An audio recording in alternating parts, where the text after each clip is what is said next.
Teachers can now give students access to use AI in their assignments and discussions in Schoology. So, to activate AI in an assignment or a discussion, you'll go to the bottom of the screen, and in the options section, you want to make sure that PowerBuddy is enabled. And if it's highlighted, it's enabled. If it's turned off and not highlighted, it's not enabled.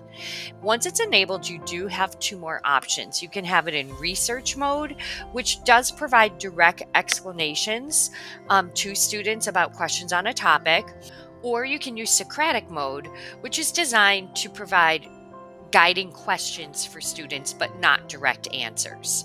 So let's take a look and see what this looks like from a student perspective.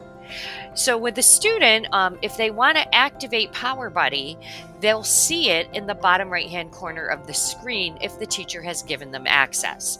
So in this particular assignment, we're just practicing solving linear equations in algebra. So I'm going to turn this on, and I've already started the chat with the student. So it gives them a greeting, it gives them a little bit of information to kind of start off what our topic is about. And then I asked it to solve this equation. So it went and solved the equation and did give me step-by-step directions on how to solve this equation. And then it gives you some actual prompts that you can use to continue the conversation, or you can type your own prompt in. So I asked it to give me some examples of linear equations with one variable so that I could practice solving them. So it went ahead and did that, and it reminded me that these are the steps to solve these problems. Now it also gives me suggestions for additional prompts. But I changed the prompt and said, well, what are the steps to solve a linear equation with two variables? And so it gave me the directions.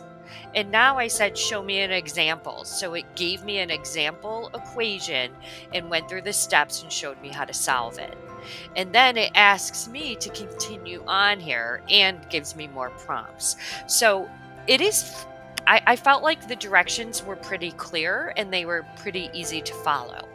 Let's take a look at a different assignment from a student perspective that's using this. And we'll just say planning for an essay. So in this assignment, the student is asked to create an outline for an opinion essay on children's use of social media. So for this example, I'm actually going to show you the chat logs instead of the student view so that you can see how this looks for a teacher who maybe wants to review what students were doing with the AI.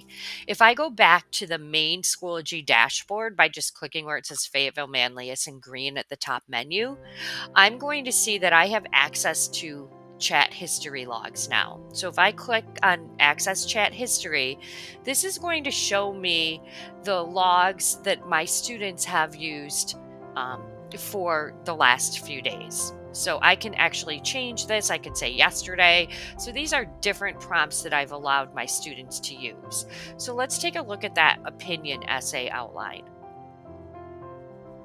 This is going to show me the student's entire interaction with PowerBuddy on that particular question.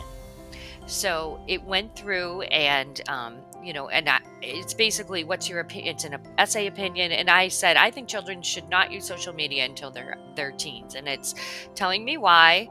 And I prompted it and said, create an outline for an essay explaining reasons why children should not use social media. So it went ahead and it did create an essay for me. But I wanted a little bit more. So I said, please add some statistics in the outline that back up the topic in each paragraph. So it went ahead and did that and actually added some statistics from reputable sources. And I said, add negative impacts to mental health and increased anxiety into the essay outline. So it actually now added another paragraph for negative mental health impacts. And I said, you know what, include at least 3 stats for each paragraph in my outline. So then it went back, and for each paragraph in the outline, it gave me specific statistics, but it also told me where they were from. So these were pretty reputable sources. So they used Common Sense Media, Pew Research, the National Institute of Mental Health, the National Sleep Foundation, Journal of Adolescent Health. So I liked where they got their facts from. And this was a pretty good essay that the student could then copy and paste into Google Docs and begin using it as a starting point for their writing. And then I said, what are examples of strong supporting evidence? So it's actually giving me some information and telling me some um, reputable sources that I might want to check out for more information. So as a teacher, you can see every single interaction that the student has. With the AI. You could also download a transcript of it if you want to save a copy of it as well. The other thing you'll notice is that there aren't any alerts here, but if the student had typed in something alarming into the AI, it would actually right here show me alerts as well and say, you have an alert. This is maybe, a text that needs to be checked out. Maybe the student talked about self-harm, or, they said something threatening to the AI. That would be, you would get an alert right away, so that you would be able to jump right to that chat history and take a look and see what was written. So I just want to show you a quick example of the difference between research mode and Socratic mode. So what I've done is, this is in research mode. I'm using the same prompt in both modes so that you can see. And my prompt is, write an essay supporting my opinion that children should not be using social media until they're teens. Use this outline to write the essay. So what I did was I copied and pasted the outline that I had previously created using PowerBuddy, or that PowerBuddy technically created for me. So I typed, pasted that in, and in research mode, it did actually write me an essay. Now, if you look at this essay, it's very factual. I don't really see any opinion in here. It's not a particularly good essay, but it does give a starting point for a student to work, and it does have all of the facts from my essay in each paragraph.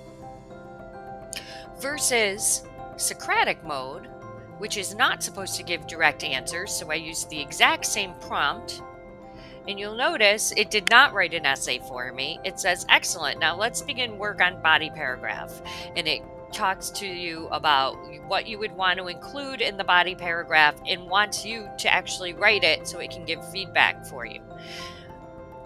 I think that it's important for teachers to, if you're going to give students access to the AI, that you should test it out first and see what kind of results you're going to get back from this AI on your assignments. Some of the responses I find are excellent, and others are lacking a lot.